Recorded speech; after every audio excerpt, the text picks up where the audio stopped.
नमस्कार, खमा गणी, राम राम, सत श्री अकाल। तो दोस्तों, स्वागत है आप सभी का साहित्य बोध चैनल। मैं प्रमोद कुमार, हिंदी लेक्चरर, राजस्थान से। आज से हम हिंदी साहित्य की जो कुछ ऐसी शब्दावली है या कुछ ऐसी विशेषताएं हैं जिनके बारे में गहराई से बात करने की जरूरत है। और मैं चाहता हूं कि इसके अंदर जो हिंदी साहित्य के विद्यार्थी हैं उनमें हिंदी साहित्य और हिंदी साहित्य से जुड़ी हुई जितनी भी शब्दावली या बीज शब्द है उनके बारे में वो जाने, और हिंदी साहित्य की जो धारणाएं हैं, अवधारणाएं हैं और अलग अलग कालों की जो प्रवृत्तियां हैं, उनकी विशेषताएं हैं, उनके बारे में विस्तार से और विस्तृत रूप से विश्लेषणात्मक अध्ययन मिले, ऐसा मेरा प्रयास है।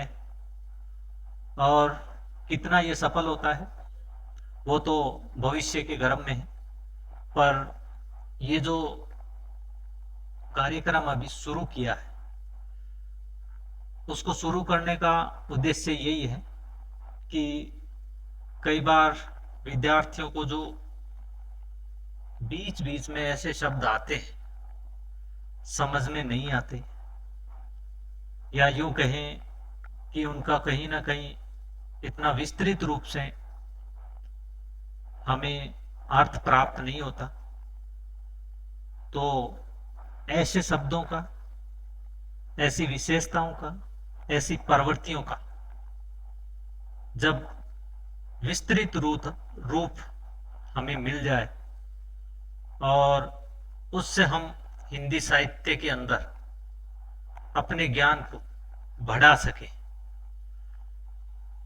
ऐसा प्रयास मैंने किया है। और अगर इस प्रयास में आप लोगों के द्वारा भी कोई भी सुझाव मुझे दिया जाता है तो मैं प्रयास करूंगा कि उस सुझाव को भी इसमें शामिल किया जाए और आगे इसको उत्तरोत्तर बहुत अच्छी उन्नति की तरफ ले जाया जाए। तो आज हिंदी साहित्य की पृष्ठभूमि नाम से जो पहला वीडियो है, इसमें हम हिंदी साहित्य का जो परंपरागत या ऐतिहासिक विवरण है वो हम देखेंगे कि किस तरह से हिंदी साहित्य की शुरुआत होती है, कैसे कैसे उसमें पड़ाव आते हैं। तो आज की ये जो क्लास है इसके अंदर हम अपभ्रंश का अर्थ और उसका विकास देखेंगे, अपभ्रंश का उद्भव और उसका विकास देखेंगे, अपभ्रंश और देश भाषा, इनमें क्या फर्क है, क्या ये दोनों समान है, ये देखेंगे। अपभ्रंश, अवहट और पुरानी हिंदी, ये शब्दावली हमें आदिकाल में देखने को मिलती है। अपभ्रंश, अवहट और पुरानी हिंदी, इसमें हम कभी कभी भ्रम में पड़ जाते हैं, लेकिन अब हम कोशिश कर रहे हैं कि इस भ्रम को दूर किया जाए। इसके अलावा अपभ्रंश की ऐतिहासिक पृष्ठभूमि क्या है, कहां से अपभ्रंश प्रारंभ हुआ और कैसे आगे आगे बढ़ा और किन किन रूपों को लेकर बढ़ा, ये सब बातें हम करेंगे। अपभ्रंश का अर्थ और विकास ये मेन टॉपिक है। बाकी के जो टॉपिक आप देख रहे हो चार, ये इसी टॉपिक के अंतर्गत समाहित है। तो अपभ्रंश का अर्थ और विकास पहला टॉपिक, इसको हम कह सकते हैं अपभ्रंश के लिए प्रस्तावना, सीधे सीधे अर्थों के अंदर समझे तो। जैसे हिंदी साहित्य का इतिहास पढ़ने से पहले जिस प्रकार साहित्य और इतिहास के अतः संबंध, यानी जो इनके बीच में जो संबंध है, अतः संबंध है, उनको जानना हिंदी साहित्य इतिहास के लेखकों को जानना, हिंदी साहित्य इतिहास के काल विभाजन को जानना, नामकरण को जानना, नामकरण की समस्या को जानना आदि पर विचार करना जरूरी है। उसी प्रकार यह जानना भी जरूरी है कि हिंदी साहित्य की शुरुआत होने से ठीक पहले किस प्रकार का साहित्य और किस भाषा में लिखा जा रहा है। ये महत्वपूर्ण बात है जिससे हम जान सकेंगे कि हिंदी का जो उद्भव हुआ क्या वो एकदम से हुआ या फिर पीछे से चली आ रही किसी परंपरा से हुआ। इसके बारे में हम विस्तृत रूप से जानेंगे। हिंदी साहित्य और इसके इतिहास का प्रारंभ हम पढ़ते आए 10वीं शताब्दी से माना जाता है। पर अगर हम 10वीं शताब्दी से हिंदी साहित्य के इतिहास का प्रारंभ मानते हैं तो फिर उससे पहले की जो रचनाएं हैं सिद्धों की, नाथों की, जैनों की, उनकी उपेक्षा हो जाती है। इसीलिए हिंदी के कुछ विद्वान, खासकर चंद्रधर शर्मा गुलेरी और राहुल सांकृत्यायन, इस समय को जो कि 10वीं शताब्दी हम मानते आए हैं उसको और पीछे ले जाते हैं और इसका आरंभ 7वीं या 8वीं शताब्दी से मानते हैं। वे कौन? चंद्रधर शर्मा और राहुल सांकृत्यायन अपभ्रंश साहित्य की गणना भी हिंदी साहित्य के अंतर्गत ही करते हैं। अपभ्रंश के कवि स्वयंभू तथा पुष्पदंत को हिंदी का आरंभिक कवि मानते हैं, क्योंकि इन कवियों ने पहले चाहे वो अपभ्रंश में ही हो अपनी रचनाओं को लिखा था। हिंदी साहित्य और उसके इतिहास के क्रम में अपभ्रंश साहित्य की बार बार चर्चा होती है। अतः हमने ये जरूरी समझा है कि आप अपभ्रंश साहित्य का सामान्य परिचय प्राप्त कर लें। इसी कड़ी में अपभ्रंश के साहित्य का अवलोकन करने के साथ साथ हमने ये भी बताने की कोशिश की है कि किस प्रकार से और किस हद तक अपभ्रंश साहित्य हिंदी साहित्य से जुड़ा हुआ है। अब हम पढ़ेंगे अपभ्रंश का उद्भव और विकास। इसमें किस तरह से अपभ्रंश का उद्भव होता है और कैसे कैसे अपभ्रंश का आगे विकास होता है। अब सबसे पहले तो अपभ्रंश का अर्थ जानना हमें बहुत जरूरी है कि अपभ्रंश कहते किसे। अपभ्रंश का सामान्य अर्थ है भ्रष्ट, विकृत अथवा अशुद्ध, या ऐसे कहें कि ये भाषा के सामान्य मापदंड से गिरी हुई है। यानी अपभ्रंश भाषा के सामान्य मापदंड से गिरी हुई है, इसीलिए इसको भ्रष्ट, विकृत अथवा अशुद्ध कहा गया है। अपभ्रंश नाम का पहले प्रयोग या इसके शब्द का प्रयोग जो भाषा के सामान्य मापदंड से गिरा हुआ होता है उसके लिए प्रयोग में लिया गया। शुरुआत में संस्कृत के विकृत शब्द है, उन शब्दों के रूपों के लिए भर्तृहरि, पतंजलि आदि व्याकरण लिखने वाले विद्वानों ने अपभ्रंश का प्रयोग किया। धीरे धीरे इस नाम का अर्थ विस्तार हुआ और यह एक भाषा विशेष के रूप में प्रयोग होने लगा। भाषा विशेष के अर्थ में अपभ्रंश शब्द का प्रयोग हम देखते हैं कि 6वीं शताब्दी ईस्वी के आसपास होने लगा। भारतीय आर्य भाषा के विकास में अपभ्रंश प्राकृत के बाद की अवस्था है। इस भाषा में 8वीं शताब्दी से लेकर 14वीं शताब्दी तक के बीच का साहित्य लिखा गया। यानी हम देखते हैं कि अपभ्रंश प्राकृत के बाद में चलन में आने लगी। अपभ्रंश भाषा को समझने के लिए भारतीय आर्य भाषाओं के विकास को जानना बहुत जरूरी है कि किस तरह से एक भाषा जो वर्तमान स्वरूप में हमें प्राप्त हुई, प्रत्येक युग में एक साहित्यिक भाषा होती है और उसके समांतर अनेक जन बोलियां जीवित रूप में रहती है। सबसे पहले वेदों की जो भाषा है उसको छंदस कहा गया। वेदों को लिखी गई या वेदों में लिखी गई भाषा को छंदस कहा गया। छंदस ने तात्कालिक देसी भाषा से शक्ति अर्जित करके संस्कृत का रूप लिया। यानी एक भाषा से दूसरी भाषा किस तरह से जन्म लेती है ये हम देख रहे हैं। यानी जो छंदस भाषा थी, वेदों की भाषा थी, वो तात्कालिक देसी भाषा उसकी बोलियों से शक्ति अर्जित करके संस्कृत के रूप में दिखाई देने लगी।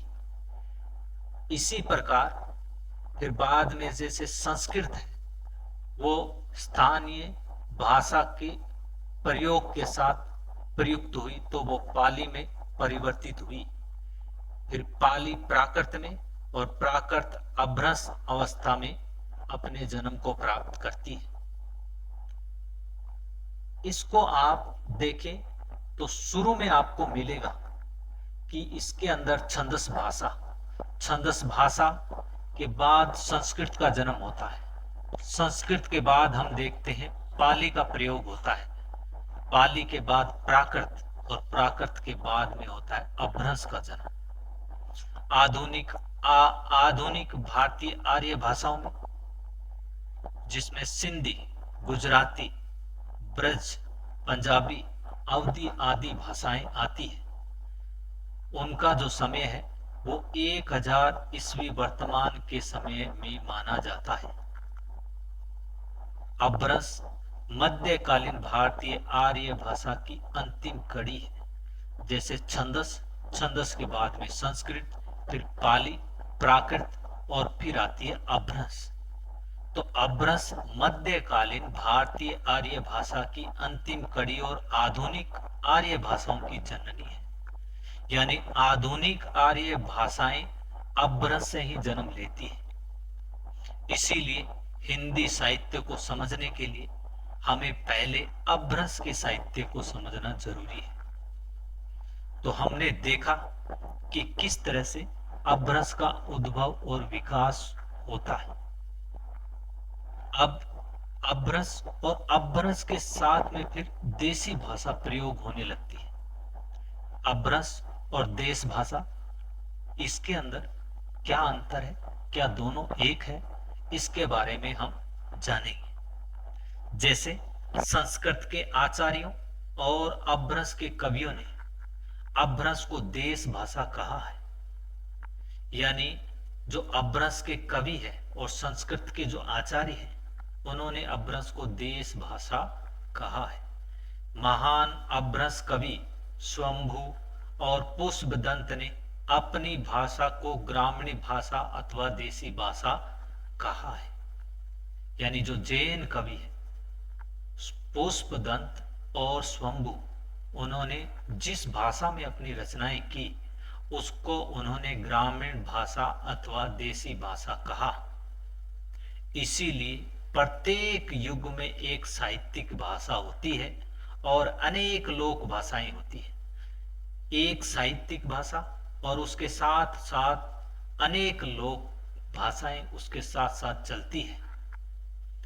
इन्हीं लोक भाषाओं से साहित्यिक भाषा जीवन का रस प्राप्त करती है। या यूं कहें कि साहित्यिक भाषा जहां भी जरूरत होती है वहां इन देसी भाषाओं का प्रयोग अपने लिए करती है और इस प्रकार वह जो साहित्यिक भाषा है वो जीवित बनी रहती है। जब साहित्यिक भाषा जनता से दूर हट जाती है, यानी जब वो ज्यादा साहित्यिक हो जाती है, व्याकरण के अंदर बंध कर रचनाएं होने लगती है, व्याकरण के नियमों में बंध जाती है, तब वो जनता से दूर होने लगती है और केवल पंडितों की भाषा रह जाती है। उस समय वो भाषा मृत भाषा कहलाती है, क्योंकि वो भाषा उस समय साधारण जन के अंदर प्रयोग में नहीं ली जाती। और फिर उसका स्थान, जैसे ही कोई भाषा मृत भाषा हुई, उसका स्थान कोई दूसरी भाषा लेगी। और दूसरी भाषा किस तरह से लेगी? उसका स्थान लोक भाषा ले लेगी। यानी जो लोगों के बीच में प्रचलित भाषा है, वो उस साहित्यिक भाषा का स्थान ले लेती है। कालांतर में यही लोक भाषा साहित्य भाषा बन जाती है। जिस तरह से हमने पहले देखा कि किस तरह से एक लोक भाषा साहित्यिक भाषा बनती है और बाद में वो मृत भाषा बनती है और उसका स्थान लोक भाषा लेती है। फिर वही लोक भाषा धीरे धीरे करते हुए व्याकरण के नियमों में बंधती है और फिर साहित्यिक भाषा बन जाती है। और भाषा के विकास का ये क्रम लगातार चलता रहता है। जैसे वैदिक काल में छंदस जो भाषा थी वो साहित्यिक भाषा थी और संस्कृत उस समय लोक भाषा थी। बाद में छंदस ने लोक भाषा से शक्ति अर्जित की और संस्कृत के रूप में नई साहित्यिक भाषा हमारे सामने आई। जब संस्कृत साहित्यिक भाषा के रूप में प्रतिष्ठित हुई, उस समय लोगों के बीच में प्राकृत भाषा का बोल चाल था। और जब संस्कृत पंडितों की भाषा रह गई, यानी वो सिर्फ व्याकरण के नियमों में बंद कर चलने लगी, तो संस्कृत सिर्फ पंडितों के काम की भाषा रही। उस समय प्राकृत अपनी रूढ़ियों से बद्ध हो गई और अपभ्रंश साहित्य भाषा के रूप में सामने आई। यानी कहने का मतलब यह है कि संस्कृत के बाद प्राकृत भाषा 3 रूपों में हमें प्राप्त होती है। पहला रूप है प्रथम प्राकृत। प्रथम प्राकृत पाली को कहा जाता है। द्वितीय प्राकृत भाषा को कहा जाता है और उसके बाद में आती है तृतीय प्राकृत, अपभ्रंश को कहा जाता है। तो प्राकृत जब साहित्यिक भाषा बनी तो फिर वो लोगों से दूर होती चली गई और फिर अपभ्रंश ने उसका स्थान ग्रहण कर लिया। इस तरह से अपभ्रंश साहित्यिक भाषा के रूप में हमारे सामने आती है। आगे चलकर अपभ्रंश का युग भी समाप्त होता है और आधुनिक भारतीय भाषाओं में साहित्य की रचना की जाने लगी। यानी अपभ्रंश से ही भारतीय आर्य भाषाओं का जन्म हुआ। अपभ्रंश को देश भाषा कहा जाए या नहीं कहा जाए, इस पर विद्वानों के काफी मतभेद है। कुछ विद्वान ऐसे हैं जिनको ये लगता है कि अपभ्रंश देश भाषा है। उनमें है पिसेल, ग्रियर्सन, सुनीति कुमार चटर्जी। लेकिन कुछ ऐसे विद्वान भी है जो अपभ्रंश को देश भाषा नहीं मानते। उनमें है याकोबी, कीथ, ज्यूल बखाफ। ये मानते हैं कि अपभ्रंश देश भाषा नहीं है। पर जो लोग यह नहीं मानते कि अपभ्रंश देश भाषा थी, वे इतना अवश्य स्वीकार करते हैं कि अपभ्रंश में देश भाषा के अनिवार्य तत्व मौजूद थे। यानी जो ये नहीं मानते कि अपभ्रंश कोई एक देश भाषा थी, पर ये जरूर मानते हैं वो लोग कि अपभ्रंश एक देश भाषा होने के सारे तत्वों को अपने अंदर समाहित करती है। निष्कर्ष रूप से हम कह सकते हैं कि साहित्यिक प्राकृत का देसी भाषाओं के साथ संपर्क हुआ और इस प्रकार भारतीय आर्य भाषा की अपभ्रंश अवस्था की शुरुआत हुई। इस सिलसिले में आचार्य रामचंद्र शुक्ल का जो मत है वो देखने योग्य है। रामचंद्र शुक्ल कहते हैं कि जब तक भाषा बोलचाल में थी तब तक वह भाषा या देश भाषा ही कहलाती रही, पर जब वह साहित्य की भाषा हो गई तब उसके लिए अपभ्रंश शब्द का व्यवहार होने लगा। यानी रामचंद्र शुक्ल का मत यह है कि जब वह बोलचाल की भाषा थी, यानी अपभ्रंश जब तक लोगों के बीच में बोलचाल की भाषा रही तब वह देश भाषा कहलाती थी। और जैसे ही अपभ्रंश साहित्यिक या साहित्य के रूप में, साहित्यिक भाषा के रूप में प्रयोग की जाने लगी या साहित्य में उसका प्रयोग साहित्यकारों के द्वारा किया जाने लगा, तब उसके लिए अपभ्रंश शब्द का व्यवहार होने लगा, यानी तब उसको अपभ्रंश कहा गया। ये रामचंद्र शुक्ल कहना चाहते हैं। अब सवाल उठता है कि अपभ्रंश, अवहट और पुरानी हिंदी क्या है? अपभ्रंश को हिंदी साहित्य में शामिल किया जाए या नहीं किया जाए, इस संबंध में विद्वानों में बहुत बड़ा मतभेद है। कुछ विद्वान जैसे पंडित राहुल सांकृत्यायन और चंद्रधर शर्मा गुलेरी अपभ्रंश को हिंदी में शामिल करना चाहते हैं।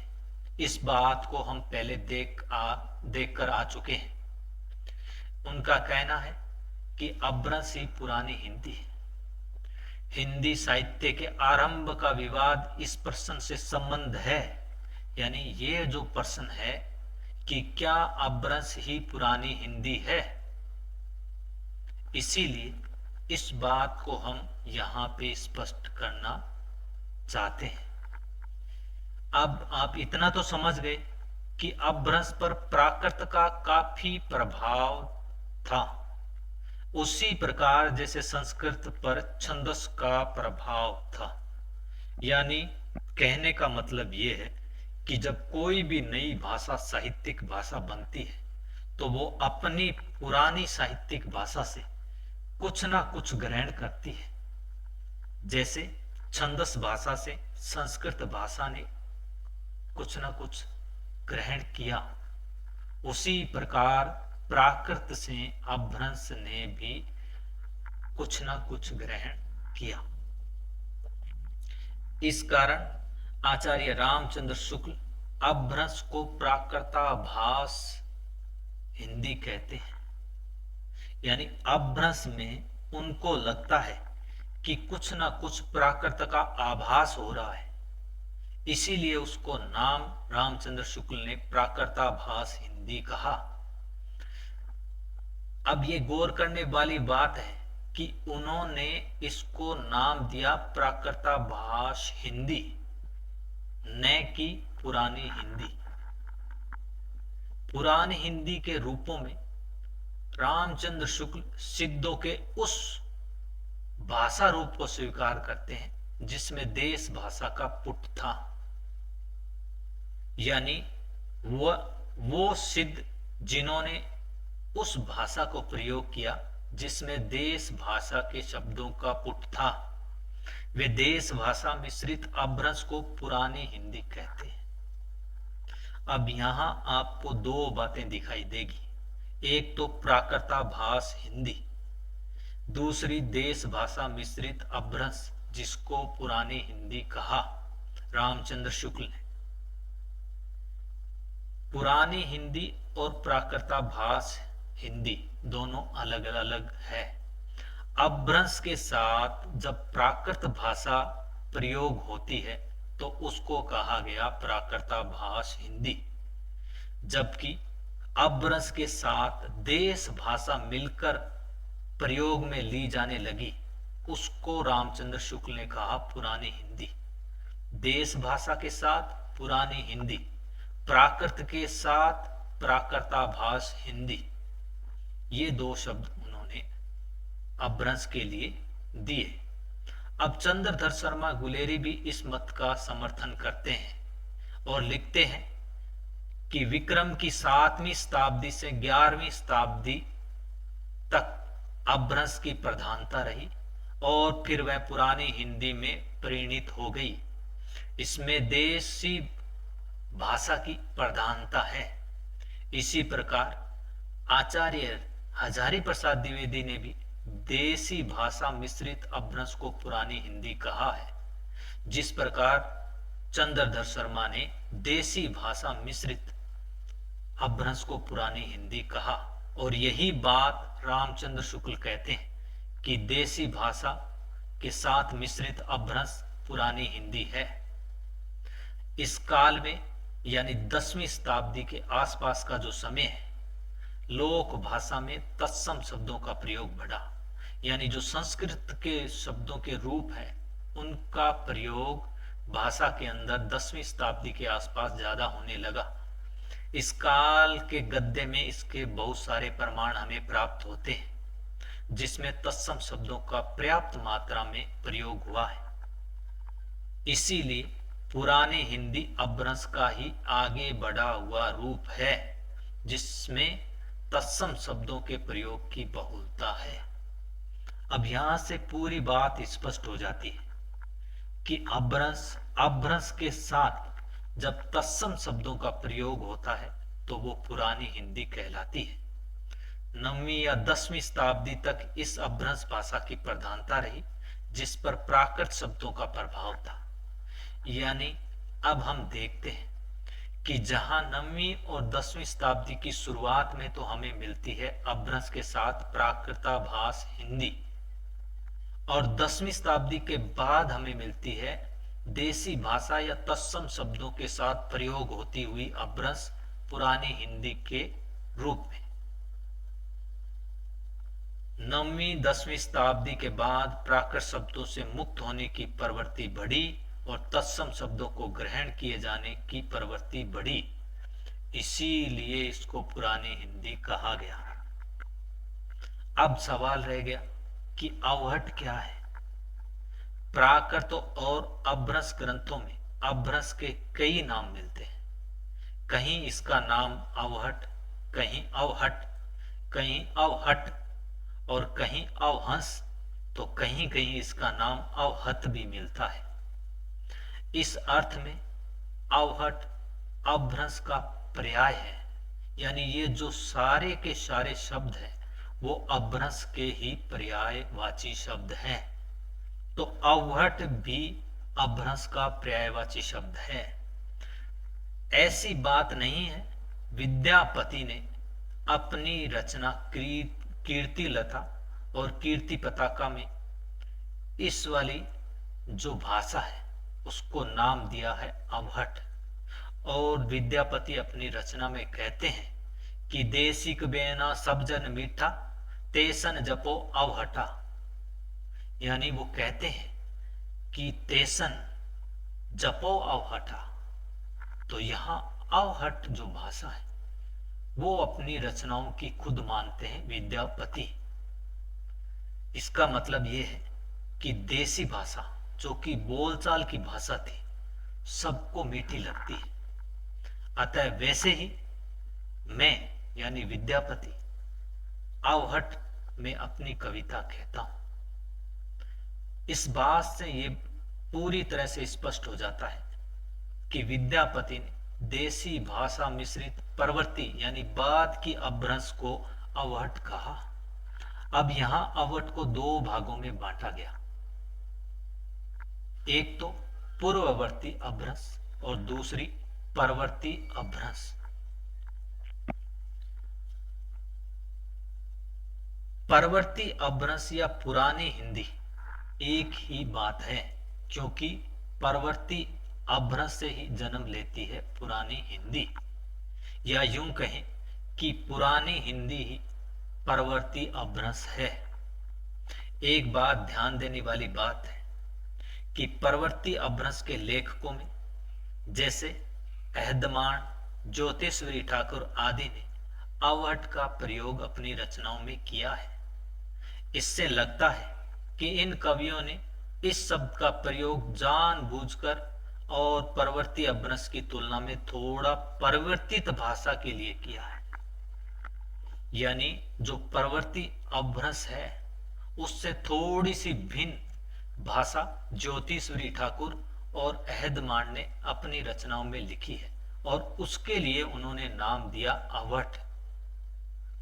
अतः हम ये स्वीकार करते हैं कि अवहट और पुरानी हिंदी में कोई अंतर नहीं है। दोनों ही देसी भाषा मिश्रित अपभ्रंश अथवा परवर्ती अपभ्रंश के ही पर्याय है। अब ये बात समझने वाली है कि देसी भाषा से मिश्रित और अभ्रस है वो पुरानी हिंदी कही जाती है। उसी प्रकार जो भाषा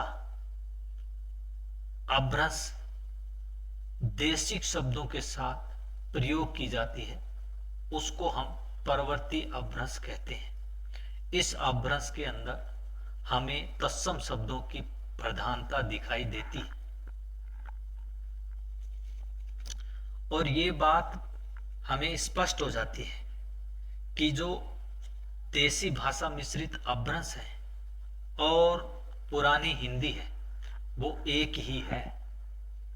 तो यहाँ पे अभ्रस, अवहट और पुरानी हिंदी का जो एक जाल था उसमें थोड़ी थोड़ी हमें स्पष्टता दिखाई देती है।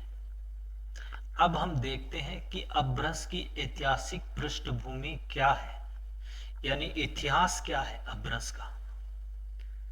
अब इसमें कुछ विद्वान हैं वो छंदस से अभ्रस तक की जो विकास प्रक्रिया है उसको नहीं मानते।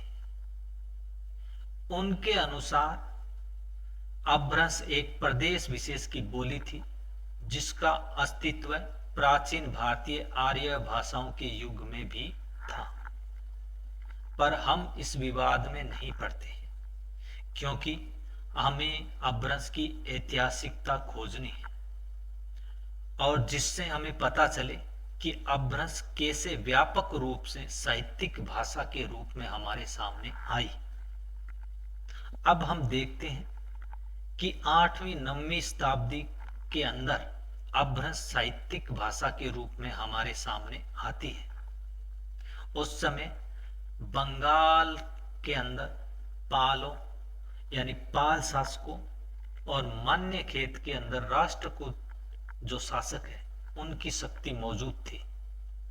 पाल और राष्ट्रकूट शासक है उन्होंने अभ्रस के कवियों को अपने यहाँ प्रश्रय दिया, संरक्षण दिया। जैसे शहरपाद और कढ़ापा आदि जो 84 सिद्ध थे वो पालों के शासन में हुए। पुष्पदंत और स्वयंभू जैसे अभ्रस कवि राष्ट्रकूटों की छत्रछाया में काव्य रचना करते रहे।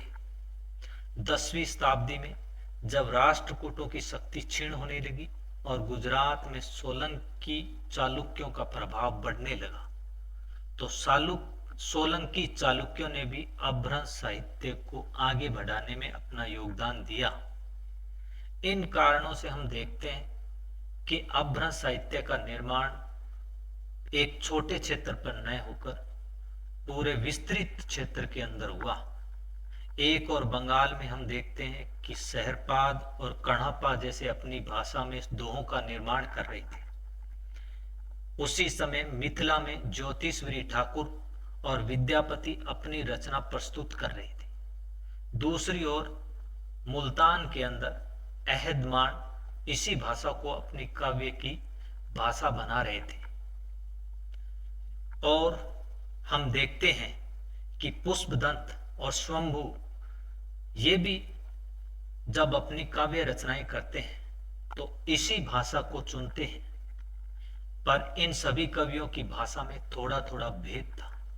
यानी हम देखें शहरपा, कढ़पा, ज्योतिश्वरी ठाकुर, विद्यापति, मुल्तान के अहदमान और पुष्पदंत, स्वयंभू आदि जो कवि हैं इन्होंने रचनाएं अभ्रस में की, लेकिन इन सभी की रचनाएं जो अभ्रस में होती आई वो एक रूप को या अभ्रस के एक रूप को हमें नहीं दिखाती। इनमें अभ्रस के अलग अलग रूप हमें दिखाई देते हैं। इसका कारण है स्थानीय बोलियों का प्रभाव। जैसे हमने देखा कि बंगाल के अंदर शहरपा और कढ़पा रचनाएं कर रहे थे तो उनकी बोलियों के अंदर हमें वहां की उनकी अभ्रस के अंदर हमें वहां की स्थानीय बोली का प्रभाव दिखाई देता है। इस प्रकार हम देखते हैं कि अभ्रस के कई रूप स्थान के भेद के कारण हमारे सामने आते हैं। स्थान भेद के आधार पर अपभ्रंश को हम दो भागों में बांटते हैं, पश्चिमी अपभ्रंश और पूर्वी अपभ्रंश। पश्चिमी अपभ्रंश के अंतर्गत जैन कवियों की रचनाएं आती हैं और पूर्वी अपभ्रंश के अंदर नाथ और सिद्धों की रचनाएं आती हैं। ये तो हुआ स्थानीय भेद के आधार पर अपभ्रंश का दो भागों में विभाजन। अब हम अपभ्रंश को काल भेद के अनुसार यानी काल के अनुसार दो भागों में बांटते हैं। एक है पूर्ववर्ती अपभ्रंश और दूसरी परवर्ती अपभ्रंश। परवर्ती अपभ्रंश का काल 10वीं शताब्दी के बाद माना जाता है, ये हमने पहले जान लिया। परवर्ती अपभ्रंश को अवहट या देश भाषा मिश्रित अपभ्रंश भी कहते हैं, जिसको कुछ लोगों ने पुरानी हिंदी भी कहा है। इसी प्रकार परवर्ती अपभ्रंश से आधुनिक बोलियों का स्वतंत्र रूप हमारे सामने आता है। परवर्ती अपभ्रंश की रचनाओं में संदेश रासक, दामोदर पंडित का उक्ति व्यक्ति प्रकरण, ज्योतिश्वरी ठाकुर का वर्ण रत्नाकर और विद्यापति द्वारा लिखी गई विद्यापति की रचनाएं कीर्ति लता और कीर्ति पताका हमारे सामने प्रमुख रूप से आती है। तो इससे स्पष्ट होता है कि जो अपभ्रंश है उसकी ऐतिहासिक पृष्ठभूमि एक लंबा कालक्रम तय करके हमारे सामने प्रस्तुत होती है। तो आज हमने देखा कि किस तरह से अपभ्रंश का अर्थ और उसका विकास होता है, अपभ्रंश का उद्भव और विकास होता है, अपभ्रंश और देश भाषा में क्या भेद है, अपभ्रंश अवहट और पुरानी हिंदी इनमें क्या अंतर है, और अपभ्रंश की जो ऐतिहासिक पृष्ठभूमि है वो कैसे हमारे सामने आती है। ये सब बातें हमने इस वीडियो के माध्यम से जानी। अब मैं आशा करता हूं कि कुछ कुछ बीच के अंदर थोड़ी ऐसी रुकावटें जरूर आई होगी, पर फिर भी मेरा मानना है कि ये एक ठीक ठीक कार्य हो गया है। तो अब मैं कोशिश करूंगा कि इसको कंटिन्यू रखूं और आपके सामने कुछ और महत्वपूर्ण बातें निकल के आए जो कि हिंदी साहित्य में आपकी रुचि को मजबूत करेगी। और मैं ज़्यादा समय नहीं लेते हुए आपसे विदा लेता हूँ। जय हिंद, जय भारत।